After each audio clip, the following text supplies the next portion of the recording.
My wife wrote me 22 letters over 46 years of marriage. She never sent a single one. I found them in a tin box in her sewing room, 8 months after I buried her. I read all 22 in one night.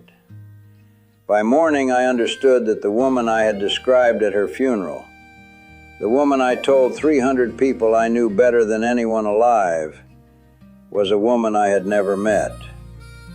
And then I found something else inside that box. Something that told me I had known about the letters for 3 years before she died. I had opened the box. I had seen my name on the envelopes. I had put the box back on the shelf. I had gone downstairs, and I had never said a word. My name is Eugene. Everyone calls me Gene. I am 89 years old. I was a pharmacist in Asheville, North Carolina for 44 years. I married Ruth Ellen Colby on April 14, 1962. I buried her on a Wednesday in March of 2021. 59 years. 2 children. 1 house on Kimberly Avenue. And I genuinely believed that I had been a good husband. I want to tell you about the marriage I thought I had. And then I want to tell you about the marriage Ruth actually lived. And then I want to tell you what I found at the bottom of that tin box. Because the last part is the part I have not been able to say out loud to anyone until right now. I met Ruth at the Biltmore Methodist Church Social in September of 1961. She was 22. I was 26. She was standing near the punch bowl in a green dress, not talking to anyone, looking out the window at the parking lot, the way people do when they are thinking about something that has nothing to do with where they are. I walked over because I thought she needed rescuing. She told me that later. She said she did not need rescuing. She said she was deciding whether to leave. I asked her why she had not left yet. She looked at me for a long moment, and she said she was waiting to see if anything interesting would happen. I made her laugh twice before the evening was over. We were married 7 months later. April, mountain spring, dogwoods blooming on the ridge behind the church. Her father walked her down the aisle and shook my hand at the altar and said, "Take good care of her." I said I would. I meant it completely. I want to be clear about that.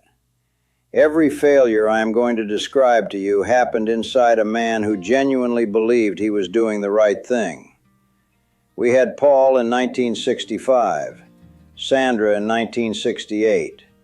Ruth taught piano lessons out of the back room of our house for 34 years. I worked at Hartley Pharmacy on Merriman Avenue from 1963 until I sold it in 2007. 6 days a week for the first 20 years. I came home for dinner every night. I was there. I want you to understand that. I was always there. Here's what I found in the sewing room. A tin box, roughly the size of a shoebox, painted dark green. A small latch on the front. Ruth had kept it on the second shelf of the sewing cabinet for as long as I could remember. I had seen it 100 times. I had never asked what was inside. I assumed it was sewing things. 8 months after she died, I finally went into the sewing room to start clearing it out. I took everything off the shelves one item at a time. When I got to the tin box, I opened it. Inside, 22 envelopes, each one sealed, each one addressed in Ruth's handwriting.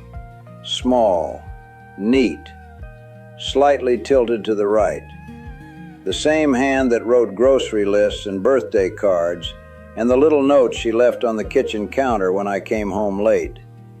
Each one addressed to me, Eugene Hartley, 42 Kimberly Avenue, Asheville, North Carolina, with a stamp on every single one. Stamped and sealed and never dropped in a mailbox. The earliest was dated March of 1963. The last one was dated April 2nd, 2021, 11 days before the stroke that killed her. I sat on the floor of that sewing room for a long time. Then I went downstairs and I made coffee. Then I came back upstairs, and I read all 22 letters in a single night. By 4 in the morning, I understood 3 things I had not understood when I went to bed. The first thing, Ruth had wanted to leave Asheville in 1972. Her sister lived in Raleigh. A teaching position had opened at a school there. She had wanted to go. She had brought it up twice. I remember those conversations. And I had said the pharmacy was here. My father had built that pharmacy. I could not walk away from it. She said, all right. We did not discuss it again. In the letter she wrote that August, she said she had understood my reasons. She said she had not blamed me. She said she had cried in the car on the way back from her sister's at Christmas, because she could not explain, even to herself, why she felt like something had been decided about her life without her permission. I read that letter 3 times. The second thing, in 1983, Ruth had been offered a position teaching music theory at UNC Asheville. A real position, a salary, an office with her name on the door. She had mentioned it to me at dinner one evening. I said something, I do not remember exactly what, something about the piano students, something about the disruption. She said, you're right, and she changed the subject. In the letter she wrote that October, 6 pages, the longest letter in the box, she described sitting in the parking lot of UNC Asheville for 45 minutes after being offered the position, trying to decide whether to come home and tell me or just accept it without asking. She chose to ask. I said the wrong thing. She wrote, I turned down the position the next morning. I told them I had family obligations. I did not tell Gene because Gene would have said it was my choice, and I do not want him to feel responsible. And I cannot explain that I needed him to argue with me, to say it mattered, to say that what I wanted was worth the disruption. He would have said, of course it's your choice, Ruthie, and that would have been the worst answer of all. I had been in that pharmacy for 20 years by 1983. I was proud of it. I thought I was building something for our family. I thought providing stability was the same as paying attention. I thought a man who came home every night, who never raised his voice, who made sure the mortgage was paid and the gutters were cleaned and the car was serviced. I thought that man was doing his job. I did not understand that the job had another half. Nobody told me. Ruth did not tell me. She told the letters. Here is where the story changes. I want to stop here, because what I am about to tell you is the part I have been sitting with for 3 years. The part I came here today specifically to say. When I got to the bottom of the tin box, after the 22 letters, there was one more item. A folded piece of notepaper. Not an envelope, just a single sheet. Folded once. No stamp. Not addressed to anyone. I unfolded it. It was dated June of 2018. 3 years before Ruth died. It said, Gene found the box today. I watched him through the sewing room window when he came in to look for the spare extension cord. He opened the latch. He looked inside. He looked for a long time. Then he closed it and put it back on the shelf and went back downstairs. I heard him turn on the television. He has not said anything. It has been 4 days. I keep waiting. I don't know if I want him to say something, or if I am relieved that he didn't. Maybe both. Maybe I've been waiting 40 years for him to find them. And now that he has, I realize I never thought about what would happen next. I put the notepaper down on the floor of the sewing room. I sat there for a long time. She was right. In June of 2018, I had gone into the sewing room looking for an extension cord. I had opened the tin box. I had seen the envelopes. I had seen my name on the top one in her handwriting, and I had closed the box, and I had put it back on the shelf, and I had gone downstairs, and I had turned on the television. I told myself I was respecting her privacy. I have spent 3 years understanding what I was actually doing. I was afraid. The same fear I had in 1972 when she cried in the car and I pretended not to know why. The same fear I had in 1983 when she looked at me across the dinner table, waiting for me to say something that mattered, and I said the wrong thing. The same fear I had every single time I felt the distance between us, and chose the pancakes and the mortgage payments and the clean gutters instead of the real question. I was afraid that if I opened that envelope and read what was inside, I would find out that I had failed her in ways I could not fix. So I put the box back on the shelf. I went downstairs. I watched television.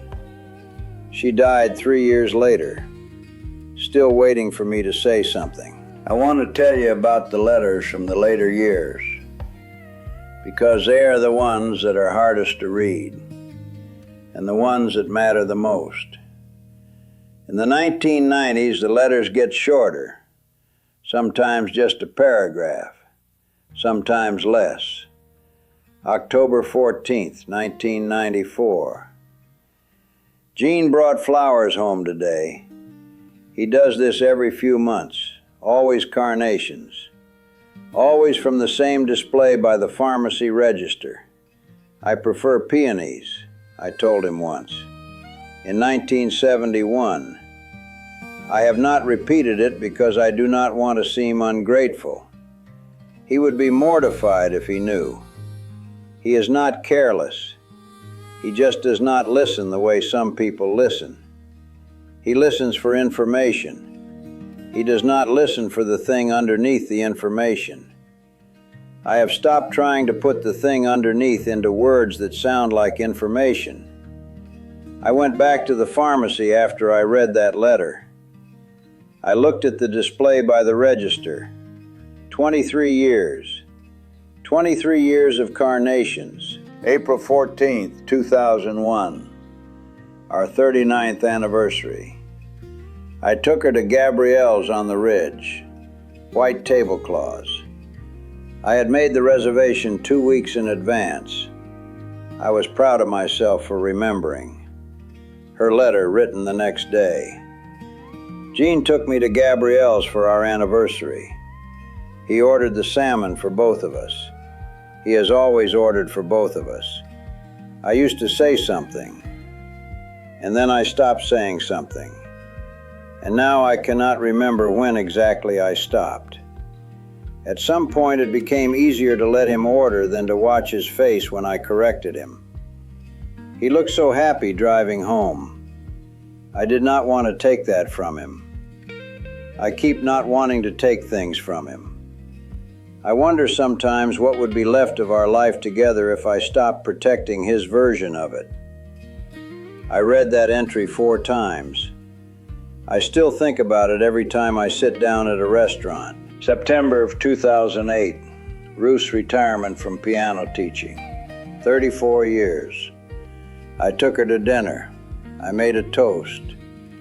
I said she had given something irreplaceable to every child who had sat at that piano bench. I said I was proud of her. She smiled. She raised her glass. Her letter, written that night. Gene gave a beautiful toast. He said, "I gave something irreplaceable."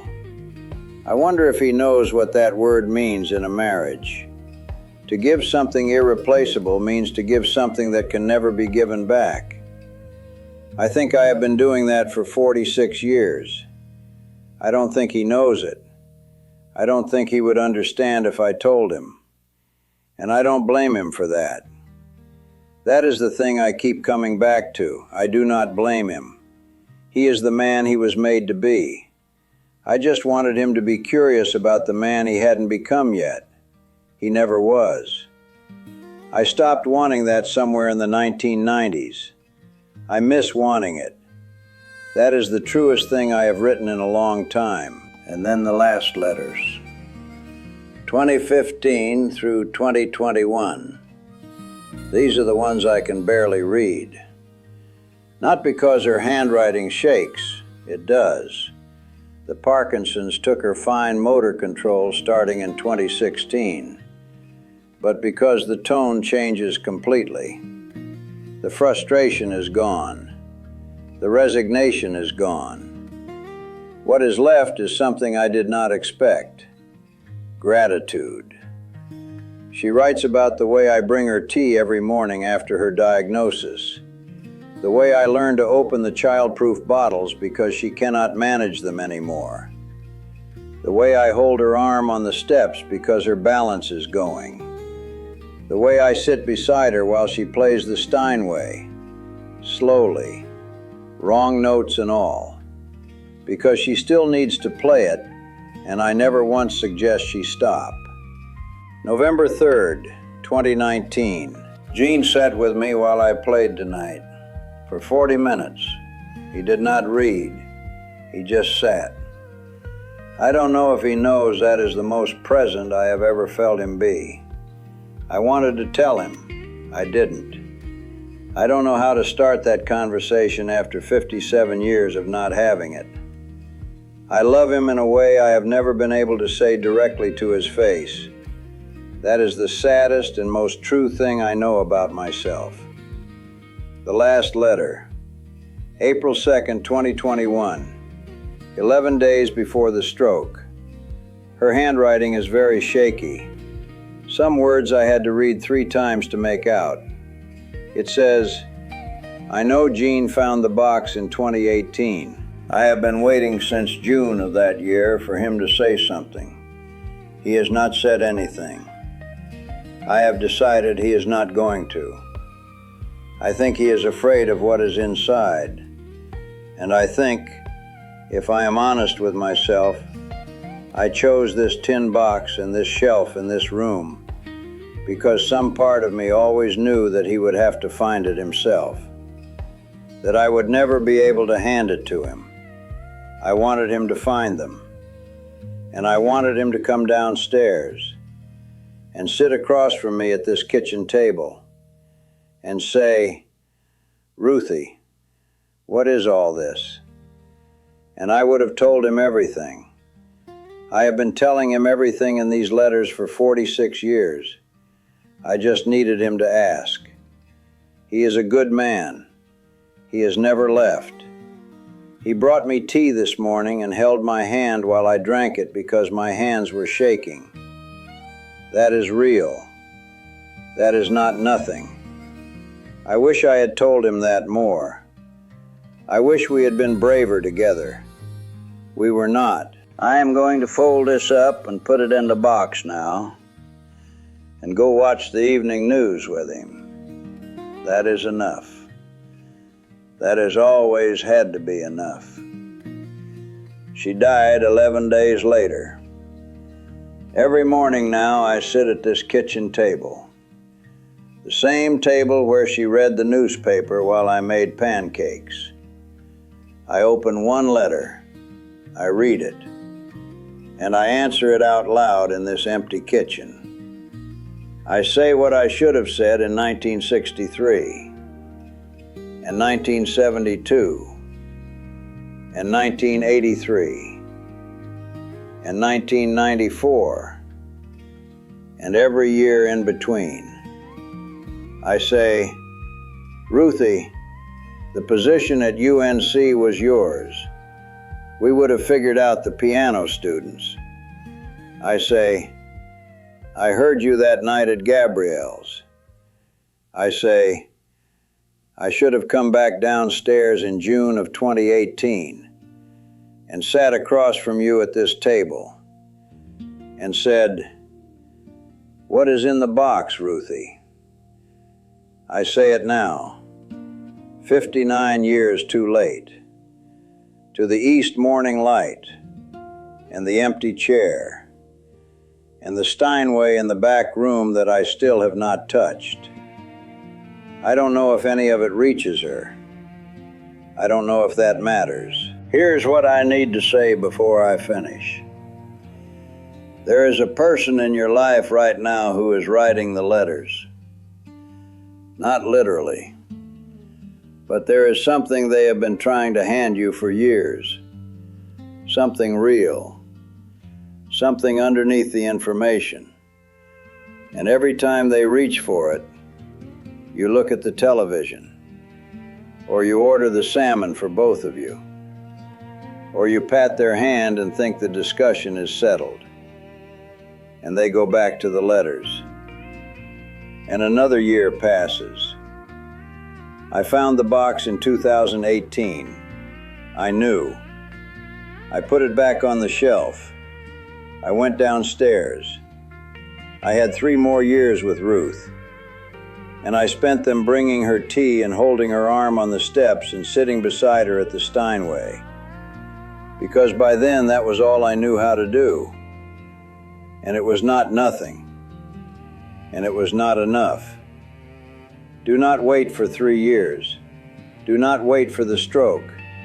Do not wait to find the box on a shelf in an empty room. Turn over tonight. Look at them. Not at the television. Not at your phone. At them. And say 5 words. Just 5. What are you not telling me? You might not like the answer.